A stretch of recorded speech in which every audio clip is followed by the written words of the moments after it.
Good morning. My name is Pat Boone. I'm the Fire Chief at Camp Ripley. It's a military base in central Minnesota. This is our hazmat rescue truck. We're going to do a walk around this morning and just highlight some of the features of the truck. As you can see, it's on an Enforcer chassis.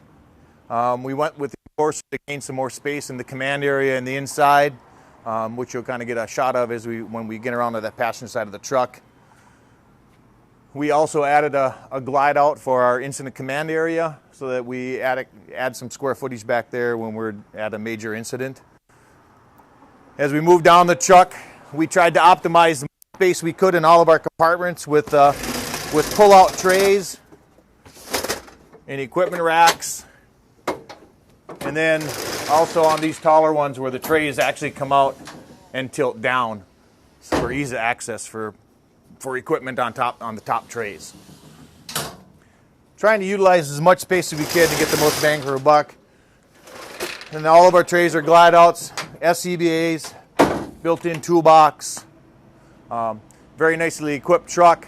We have scene lighting on 3 sides of the truck, both sides and the front. We have a light mast in the front for scene lighting. Again, more rollouts, power cord, more slide outs for SCBAs. Again, trying to optimize as much space as we could within the truck. Same trays on the other side.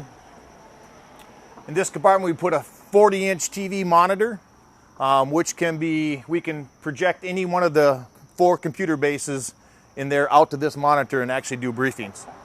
Watch the news. If it's something we need to be tracking media, we can actually bring up the media, local TV stations or whatever out here on this TV. So on this part of the truck, this is what I would call our incident command post. Within this area, we have 2 computerized workstations and a control module there that we can project any information on these computer stations to any one of the 6 screens we have in here. We're going to be installing 2 800 megahertz radios in here. We have the capabilities for internet. It's got cell phone boosters built into this truck. You can use it as a rehab area if you needed to. Also, we have a refrigerator freezer in here, whiteboards, anything we would need for incident command post.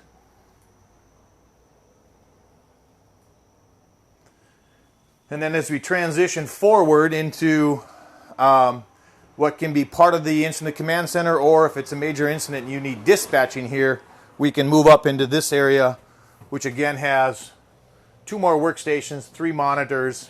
We'll add another 2 800 megahertz radios in here, so you could use this actually as a dispatching center for your incident if needed. And if there was where you wanted to separate, there's a pocket door here that separates these 2 corridors so that dispatching can be separate from the incident command post so it won't interfere with one another. So 2 of the last major features I want to point out on the truck, we also installed a light tower, which gives us lighting, 360-degree lighting around the scene if we need to. We can pivot and light both sides of the vehicle at the same time if we have to, besides our scene lighting on the trucks. The last feature, which is a very important feature for us using this as a command post, this truck has a built-in stabilization unit on it. So basically a push of a button, this truck automatically levels itself and locks itself in position as we're setting up for the scene. We're really happy with how the truck turned out after sitting down with Scott and Pierce engineers to design this truck. The outcome is even better than what we anticipated. We're extremely excited about getting this back to Minnesota and starting to utilize it.